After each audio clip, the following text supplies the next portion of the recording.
यात्रा तब सुरु हुँदो रहेछ जब पाइलाहरू सर्न थाल्छन्।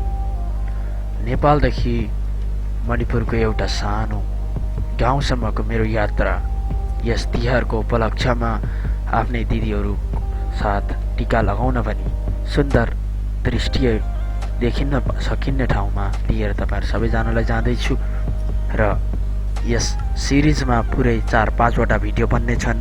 मेरो 5-7 दिनको यात्रा रहनेछ। कृपया यस च्यानलमा पनि रहनुहोला। तपाईहरु देख्न सक्नुहुन्छ एउटा सानो गाउँ जहाँ मेरो बचपन बितेको थियो। अब सुरु गरौँ आजको भिडियो।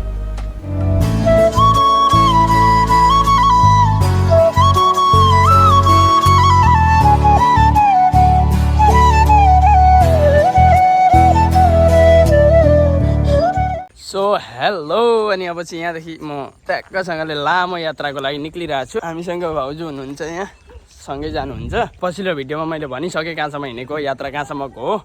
एन्ड यता एउटा ब्याग, पछाडि एउटा क्यारी ब्याग, यो मेरो होइन, यो भाउजूको ब्याग हो।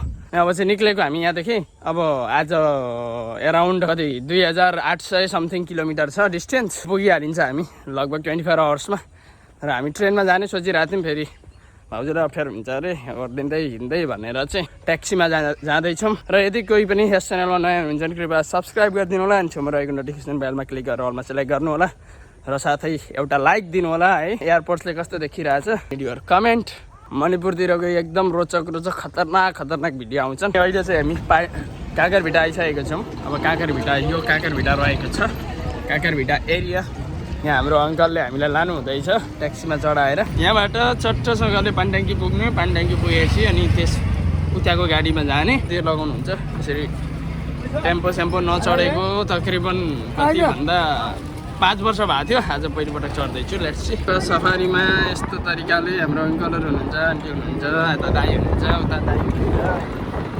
धेरै इन्जोय भएछ भने यो मेची पुल माथि कुदिरहेको छौँ हामी अहिले।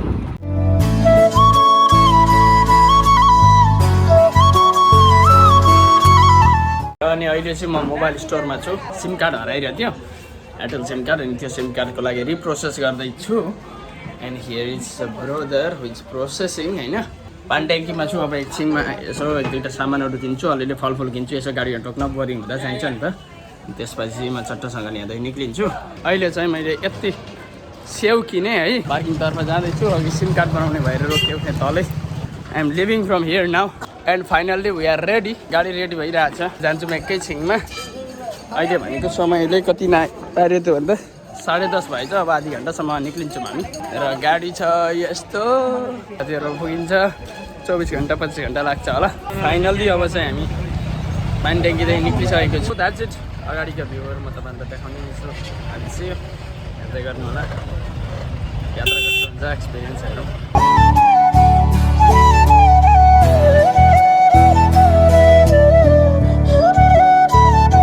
र अहिले चाहिँ यहाँ पेट्रोल पम्पमा आइसकेका छौँ। गाडी पेट्रोल हाल्न गइसकेको छ। इन्डिया छिरिसकेको छ भने this is how it looks होइन। यहाँको पेट्रोल पम्प हो। के छ त भन्दा रेट 92 रुपिस पर लिटर छ डिजलको। र अनि पेट्रोलको प्राइस 105.84 रुपिस छ। नेपालमा अलिकति महँगो पऱ्यो इन्डियामा भन्दा। अहिले हालको स्थितिलाई हेर्दा पहिला नेपालमा सस्तो पर्थ्यो। र आकाश क्या खोलेको छ, यु क्यान सी है। Wow. And here is a vehicle we are moving by.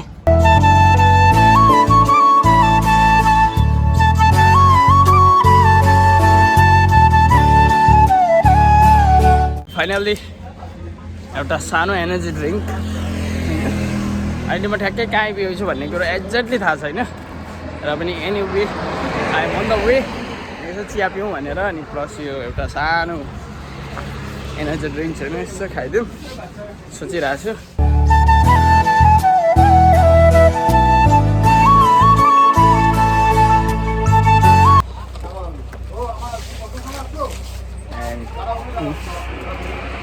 ठन्डा गरम, कभी ठन्डा तो कभी गरम। सो इधर ठन्डा, इधर गरम। र यसो चट्टसँगले पान खाइदिउँ न भनेर होइन बनाउनु लगाइरहेको छु। मिठावाला पान। गाडी चढ्न थाल्नुभयो अरू। Anyway it's not a problem होइन। पर्खिनुहुन्छ लास्टमा चढ्नुपर्ने हुन्छ भाइले 3.5 घन्टा लगभग हिँडिसकेछौँ अब धेरै बेर लाग्दैन हामीलाई भनेर भन्दाखेरि कस्तो सुनिन्छ अब लाग्छ अझै 24 घन्टा see you dear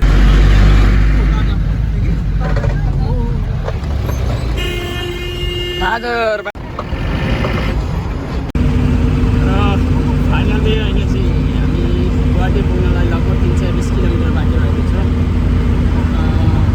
अहिले चाहिँ कति बज्यो भनेर 4 बज्यो 4 बजी हामी कहाँ आइपुगेको छौँ म देखाइहाल्छु अगाडि पनि अनि यही एस्टिमेसन गर्दाखेरि भरे मेबी 10 साढे 10 सायद 11 बजीसम्म गुवाहाटी पुगिन्छ अनि त्यसपछि त्यहाँ पुग्नु अलिक अगाडि एकपल्ट नास्ता गरिन्छ नास्तापछि अनि ढुक्कसँगले होइन अनि उठेर नास्ता गरेर खाना खाएर अनि त्यसपछि निक्लिन्छौँ अनि बिहानै मात्र भेटिन्छ सिधै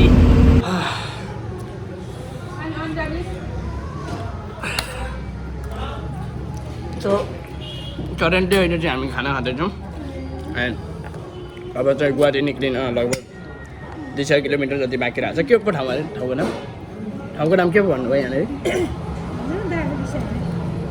12-20 ल हतार खाना खाइँदैछ खाना धेरै छिटो खाइयो कति भयो 5 बजेकै छैन यहाँ नेपाली समय 5 बजेकै छैन 4:30 मात्रै हुँदैछ इन्डियन समय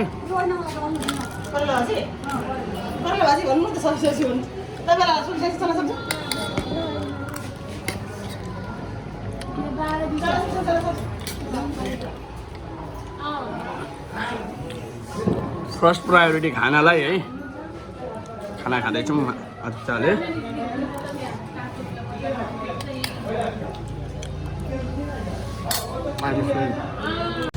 सो एन्ड फाइनली अहिले चाहिँ बेलुकाको 9:10 भइसकेको छ र अहिले चाहिँ हामीहरू करिबन कहाँ आइपुग्यौँ त्यो ठ्याक्कै थाहा छैन तर गुवाहाटी पुग्न अब तकरिबन 130 किलोमिटर जति बाँकी रहेको छ कपालको अवस्था हेरेर तपाईँहरू अनुमान गर्न सक्नुहुन्छ अवस्था कस्तो छ अहिले म बसेको छु कस्तो भन्दा फर्स्ट सिटमा यहाँनिर यो तरिकामा यो सिटलाई अगाडि तान्ने है अनि बस्ने पानी चुहिएको छ अगाडि खाना बनाइरहेछ र पनि ब्लग गर्न त बन्ताए र अब चाहिँ हामीहरू यहाँबाट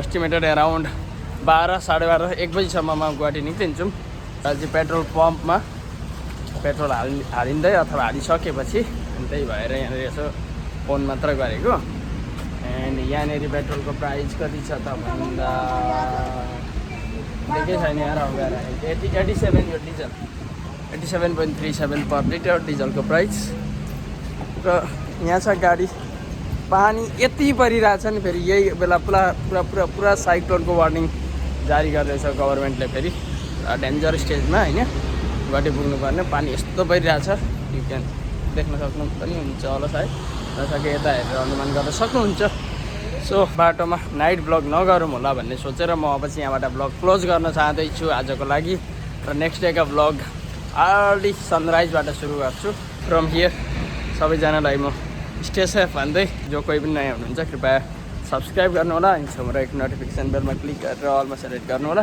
अब चाहिँ निक्लिन्छौँ हामी यहाँबाट के गर्नुपर्छ कसैलाई केही भन्नु पर्दैन होला I will meet you in next video till then stay safe take care line गएको थियो फेरि आयो बाई